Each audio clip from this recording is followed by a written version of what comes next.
Assalamualaikum warahmatullahi wabarakatuh. Perkenalkan, nama saya Alika Bahjar Ahmad.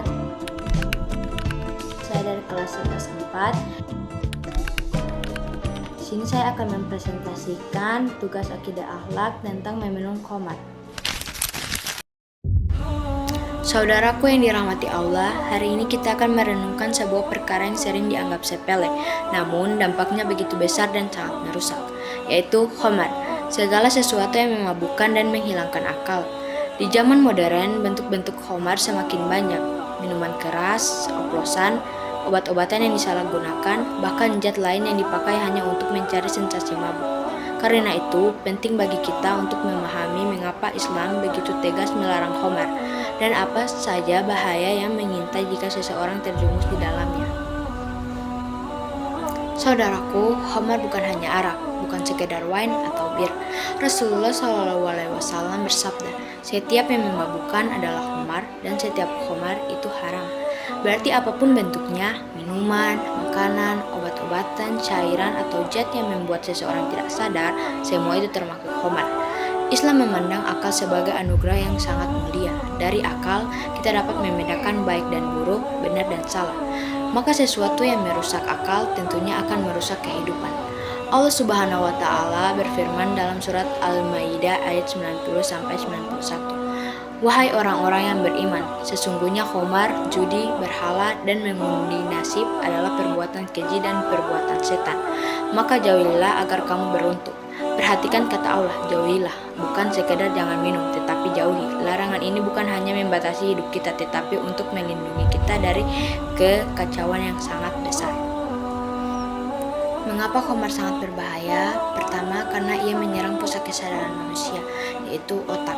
Dampaknya, pikiran menjadi kabur, konsentrasi hilang, kontrol diri melemah, dan membuat seseorang melakukan hal-hal bodoh yang tak pernah ia bayangkan. Dari sisi kesehatan, khamar dapat merusak hati, sistem saraf, jantung, ginjal, dan meningkatkan risiko kanker. Banyak penelitian medis membuktikan bahwa alkohol adalah salah satu penyebab kematian paling tinggi di dunia. Orang yang kecanduan khamar sering kehilangan pekerjaan, kehilangan fokus belajar, kehilangan masa depan, bahkan kehilangan dirinya sendiri. Saudaraku, khamar bukan hanya merusak diri, tetapi juga merusak hubungan manusia. Khamar bisa menjadi sebab pertengkaran, kecelakaan ketika berkendara, kriminalitas, juga hilangnya rasa aman dan kepercayaan dalam masyarakat. Tidak berlebihan jika Allah menyebut khamar sebagai jalan setan untuk menciptakan permusuhan dan kebencian di antara manusia. Saudaraku, jalan menuju kehancuran sering dimulai dari satu langkah kecil.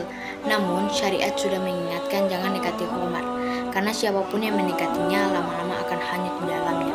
Mari kita jaga diri, jaga keluarga, jaga akal, dan jaga iman kita. Jika ada di antara kita yang sedang berjuang meninggalkan khamar, ketahuilah, Allah menyambut setiap hamba yang bertaubat. Tidak ada kata terlambat untuk berubah dan memperbaiki diri. Semoga Allah menjauhkan kita dari segala keburukan dan menjadikan kita hamba-hamba yang selamat dan dunia dan akhirat. Khamar bukan hanya merusak tubuh, tetapi merusak akhlak, hal yang paling berharga dalam diri manusia. Ketika seorang mabuk, batas antara benar dan salah hilang. Dia bisa melukai orang lain, berkata kotor, dan melakukan maksiat yang sebelumnya tidak pernah ia bayangkan. Banyak kejahatan yang berawal dari mabuk, pencurian, perkelahian, pelecehan, bahkan pembunuhan. Dan ketika kesadaran kembali, penyesalan datang menghantam. Sesaat kenikmatan, seumur hidup penyesalan. Karena itulah Rasulullah SAW menyebut khamar sebagai umul khabith, induk segala keburukan. Lihatlah bagaimana syariat Islam menjaga kita dari segala bentuk kerusakan. Ketika sesuatu dilarang, pasti ada kebaikan besar di baliknya. Dan ketika kita menjauhi khamar, kita sedang memilih jalan kehormatan dan keselamatan. Banyak orang yang mengaku bebas ketika minum khamar, padahal sebenarnya mereka sedang terikat oleh nafsu dan ketergantungan. Kebebasan yang sejati adalah ketika seseorang mampu mengendalikan dirinya, bukan diperbudak oleh minuman atau zat yang merusak. Maka siapapun yang mampu menolak khamar di tengah lingkungan yang memudahkannya, ia adalah orang yang kuat, orang yang menjaga martabat dirinya di hadapan manusia dan di hadapan Allah. Mungkin itu saja yang bisa saya sampaikan. Terima kasih telah menyimak. Mohon maaf ada salah kata dan kekurangan. Wassalamualaikum warahmatullahi wabarakatuh.